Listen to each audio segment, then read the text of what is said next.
Ahojte, dnes si pripravíme kuracie prsia so sušenými paradajkami a mozzarellou. Budeme potrebovať mozzarellu, kuracie prsia, sušené paradajky, tymián, bazálku, korenená kura, kuskus petržlenovú vňať a citrón. Ako prvé si mozzarellu nakrájame na plátky, kuracie prsia si narežeme, ale pozorne prerežeme, urobíme iba také zárezy.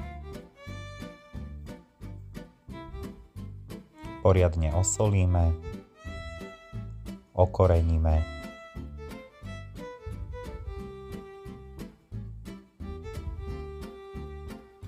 pridáme tymián a bazálku a poriadne rozostreme do každého záhybu.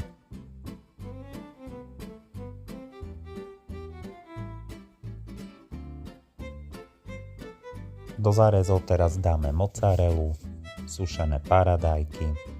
Keď máte čerstvú bazálku, kľudne pridajte tam tiež lístky bazálky na striedačku.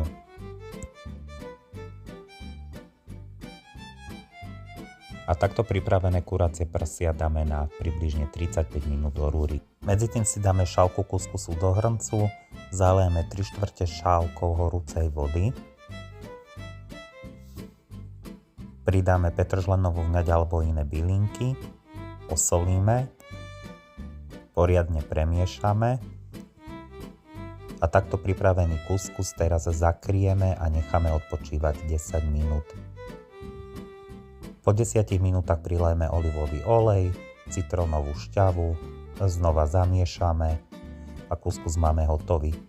Medzi tým sa nám urobili krásne šťavnaté kuracie prsia, verím, že vám bude chutiť a dobrú chuť prajem.